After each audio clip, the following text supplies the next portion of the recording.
banyak doh assignment aku minggu ni. Kau dah siap ke? Dah, aku dah siap dah. Senang je. Weh, serius lah. Kau tolong buatkan yang aku boleh?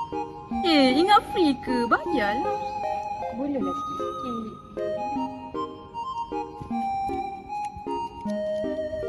Okay.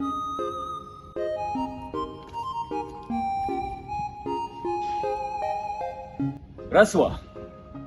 Menurut SPRM, Suruhanjaya Pencegahan Rasuah Malaysia, rasuah merupakan sebarang pemberian atau penerimaan suapan sebagai upah atau dorongan untuk melakukan perbuatan berkaitan dengan tugasan rasmi. Rasuah merupakan satu bentuk jenayah yang berlaku disebabkan ketiadaan sikap jujur ataupun integriti dalam diri seseorang individu. Contoh rasuah yang banyak berlaku dalam kalangan mahasiswa adalah memberi wang kepada seseorang individu yang lain demi menyelesaikan tugasannya. Metodologi yang kami gunakan ialah data untuk mengumpul melalui Google Form dan juga carian maklumat melalui laman sesawang.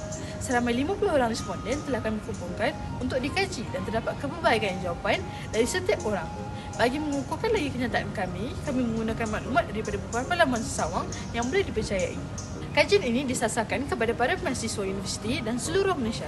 Ini kerana para mahasiswa sedia maklum tentang rasuah yang semakin berleluasa dalam institut pembelajaran dan lebih tinggi lagi universiti.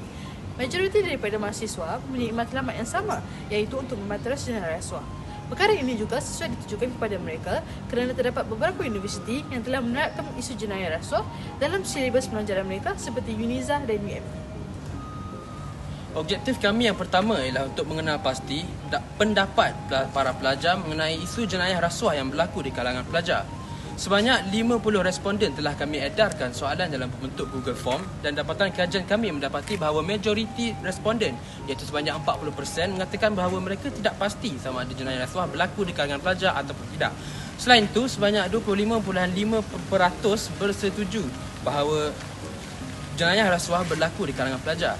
Seterusnya, 16.4% mengatakan bahawa mereka tidak setuju bahawa jenayah rasuah berlaku di kalangan pelajar. Seterusnya, 12.7% menyatakan bahawa mereka sangat setuju bahawa jenayah rasuah berlaku di kalangan pelajar. Dan akhirnya, minoriti iaitu sebanyak 5.5% responden mengatakan bahawa mereka sangat tidak setuju isu jenayah rasuah berlaku di kalangan pelajar. Kami juga mengukur tahap kebimbangan jenayah rasuah yang berlaku dalam kalangan pelajar. Berdasarkan dapatan kajian kami, sebanyak 32.7% responden mengatakan bahawa mereka tidak pasti sama ada jenayah rasuah dalam kalangan pelajar ini membimbangkan ataupun tidak. Seterusnya, sebanyak 23.6% responden mengatakan bahawa mereka tidak bersetuju bahawa jenayah rasuah dalam kalangan pelajar adalah membimbangkan.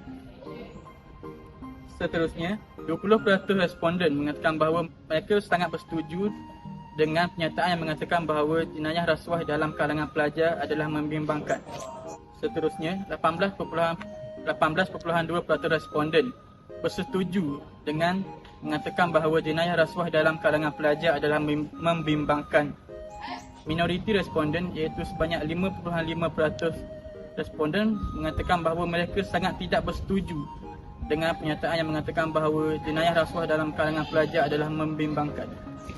Walaupun peratusan isu jenayah rasuah dalam kalangan pelajar jarang dilihat, tetapi data ini menunjukkan bahawa jenayah rasuah dalam kalangan pelajar tetap berlaku. Hal ini kerana 70.9% responden mengatakan bahawa mereka tidak pernah menyaksikan jenayah rasuah berlaku dalam kalangan mereka. Walaupun begitu, terdapat 29.1% responden mengatakan bahawa mereka pernah menyaksikan jenayah rasuah berlaku di sekeliling mereka. Hal ini menunjukkan bahawa jenayah rasuah memang pernah berlaku dalam kalangan pelajar. Apakah punca-punca berlakunya jenayah rasuah dalam kalangan mahasiswa? Berdasarkan kajian yang telah kami lakukan, 70.9% daripada responden mengatakan bahawa punca utama daripada jenayah rasuah adalah disebabkan oleh terbiasa dengan jalan mudah. Selain daripada itu, 20% daripada mereka mengatakan bahawa punca daripada jenayah rasuah ini berlaku adalah disebabkan oleh kurangnya didikan agama. Selain daripada itu, punca daripada berlakunya jenayah rasuah adalah disebabkan oleh tekanan daripada keluarga dan orang sekeliling.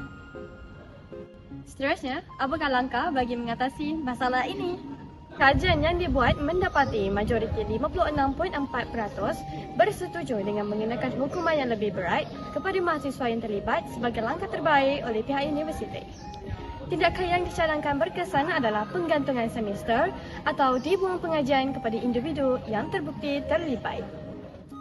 Seterusnya, 23.6% responden bersetuju pihak universiti harus memperkasakan penguasaan undang-undang bagi membantaras jenayah rasuah di kalangan mahasiswa. Manakala 16.4% bersetuju dengan menerapkan pengetahuan tentang rasuah dalam elemen pembelajaran dapat membantu membantaras rasuah di kalangan mahasiswa. Dan hanya 3.6% bersetuju dengan mengadakan kempen kesedaran akan membantaras jenayah rasuah. Seterusnya, langkah mahasiswa. Majoriti mahasiswa sebanyak 38.2% bersetuju bahawa dengan menasihati rakan yang terlibat dengan jenayah rasuah dapat mencegah rasuah. Di samping itu, 32.7% responden bersetuju bahawa mengadakan kempen kesedaran dapat mengatasi jenayah rasuah di kalangan mahasiswa. Seterusnya, seramai 21.8% mahasiswa bersetuju bahawa dengan menubuhkan kelab anti rasuah dapat mencegah jenayah rasuah di kalangan mahasiswa. Selain itu, minoriti mahasiswa sebanyak 73 responden berpendapat bahawa dengan cara mengedarkan risalah tentang rasuah ialah jalan penyelesaian terbaik, tetapi ianya hanya mendapat minoriti sahaja. Apakah kesan-kesan jenayah rasuah kepada mahasiswa dan universiti? Berdasarkan kajian yang telah dikumpul, majoriti responden iaitu sebanyak 49.1% berpendapat bahawa kesan jenayah rasuah akan menjejaskan masa depan dan reputasi mahasiswa. Selain itu, sebanyak 27.3% berpendapat bahawa mahasiswa akan mengalami kejatuhan moral kesan daripada jenayah rasuah, manakala sebanyak 12.7% berpendapat bahawa masyarakat akan kurang dipercayai oleh masyarakat sekeliling, dan minoriti responden iaitu sebanyak 10.9% berpendapat bahawa mahasiswa akan mengalami sikap kurang percaya terhadap institusi. Dan Akta SPRM 2009 nyatakan bahawa individu yang terlibat dengan jenayah rasuah akan didakwa, dipenjara dan didenda dan akan mengalami kejatuhan kedudukan dan pangkat dalam sesebuah organisasi. Kesan kepada universiti, majoriti responden iaitu sebanyak 40% berpendapat bahawa universiti tidak dapat menghasilkan mahasiswa yang berkualiti. Manakala sebanyak 34.5% daripada responden berpendapat bahawa kesan jenayah rasuah dapat mencemar nama baik universiti. Selain itu, sebanyak 21.8% daripada responden berpendapat bahawa orang awam akan kurang percaya terhadap kualiti institusi di Malaysia, dan sebanyak 3.7% daripada responden iaitu minoriti daripada responden berpendapat bahawa kesan jenayah rasuah dapat melumpuhkan fungsi penjalanan kepada pihak universiti. Jenayah rasuah jika tidak dibendung, ia boleh menyebabkan kehilangan pelanggan, keyakinan dan memberi imej negatif kepada organisasi, sama ada kerajaan ataupun swasta. Berdasarkan kajian yang telah dilakukan, kesimpulan yang dapat kami berikan adalah aktiviti rasuah ini masih lagi berlaku dalam kalangan mahasiswa. Hal ini perlulah dititik beratkan oleh semua pihak kerana ia dapat mempengaruhi kehidupan seseorang dengan merosakkan akhlak individu yang membangun, melumpuhkan kualiti institusi serta menutup peluang dan mengambil hak pelajar yang lain yang kurang berkemampuan. Punca-punca jenayah rasuah dalam kalangan mahasiswa ini adalah disebabkan oleh kurang didikan agama dan moral, terbiasa dengan jalan mudah, serta tekanan keluarga dan orang sekeliling. Oleh itu, semua pihak perlulah berganding bahu dalam mengatasi masalah ini. Antaranya ialah mengadakan kempen kesedaran, mengedarkan risalah tentang rasuah, menubuhkan kelab anti rasuah dan menasihati rakan yang terlibat dengan kajian ini.